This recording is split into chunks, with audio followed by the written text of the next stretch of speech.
Sir I am F سے میرا یہ سوال دوسرا ہے کہ اب کچھ لوگ کہتے ہیں کہ ہم یعنی پاکستان بننے کا مقصد تبھی سمجھیں گے جب آئی ایم ایف سے چھٹکارا پائیں گے.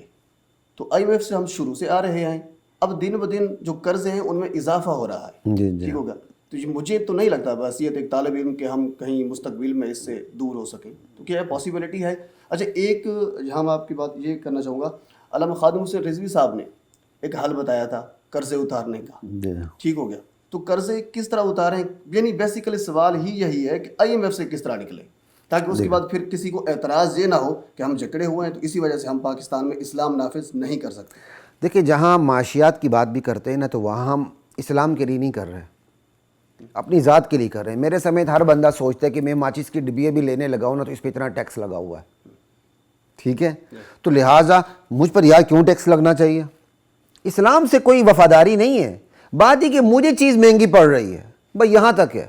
ٹھیک ہے, دیکھیں کہ اس کا سورہ قریش کے اندر اللہ تعالیٰ کہتے ہیں فَلْيَعْبُدُوا رَبَّ هَذَا الْبَيْتِ الَّذِي يَطْعَمَهُم مِّن جُوعٍ وَآمَنَهُم مِّن خَوْفٍ.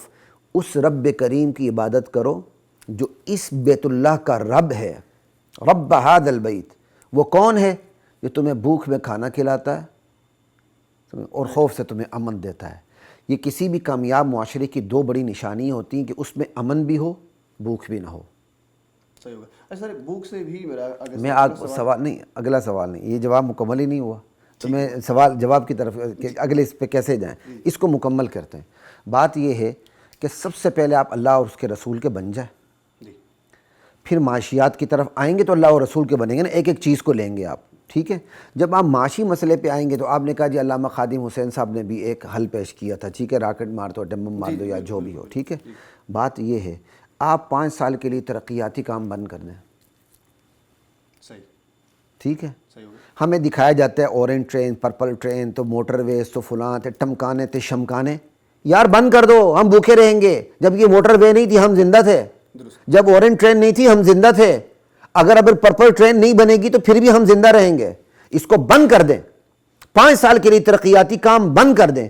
کہیں ہم گاز پھوس کھا لیں گے, روٹی کیا کہتے ہیں وہ باسی روٹی کھا لیں گے, ہم قرضہ نہیں لیں گے. بھائی نہ لینے پر تو پابندی لگاؤ نا, لینے پر تو پابندی لگاؤ. پہلے تو یہ دروازہ بند کریں. اب جو بچا ہوا ہے قرضہ جو آپ نے لیا ہوا ہے, تو سیدھی سی بات ہے اگر آپ نے اس کا بے رحمانہ سروے کرنا ہے تو پاکستان کی کوئی ایسی جماعت نہیں جس نے قرضہ سودی نہ لیا ہو. ہر آنے والی حکومت پہلے کا ریکارڈ توڑتی ہے. سب سے بڑا قرضہ یہاں نون لیگ نے لیا تھا, اس کے بعد اس کو بھی توڑا ہے عمران خان نے. نہ میں نون لیگ کا ہوں نہ میں عمران خان کا ہوں, میں تو اللہ اور اس کے رسول کی بات کرتا ہوں. نواز شریف صاحب نے مالیاتی اداروں سے قرضے لیتے ہوئے سارے ریکارڈ توڑ ڈالے تھے, اور عمران خان صاحب کہتے تھے ہم آئی ایم ایف کے سامنے کشکول لے کے کھڑے نہیں ہوں گے, ہم یہ قرضے نہیں لیں گے. انہوں نے نواز شریف کے بھی سارے ریکارڈ توڑ دیے. ٹھیک ہے جی, اب پتہ نہیں آنے والے کتنا بڑا وہ ریکارڈ توڑتے ہیں. بھائی بند کر دیں, کچھ بھی نہیں ہوتا. آپ اپنے ترقیاتی کام روک دیں, بس جہاں ہیں وہاں فل سٹاپ. پہلے یہ تو کریں نا, فل سٹاپ لگائیں. آپ نے فل سٹاپ لگانا نہیں, آپ نے اللہ اور اس کے رسول سے جنگ کرنے میں خوف نہیں کھانا, لیکن آپ نے آئی ایم ایف سے جنگ کرتے ہوئے خوف کھانا ہے.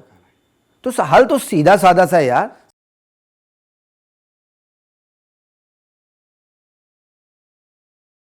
وَلَقَدْ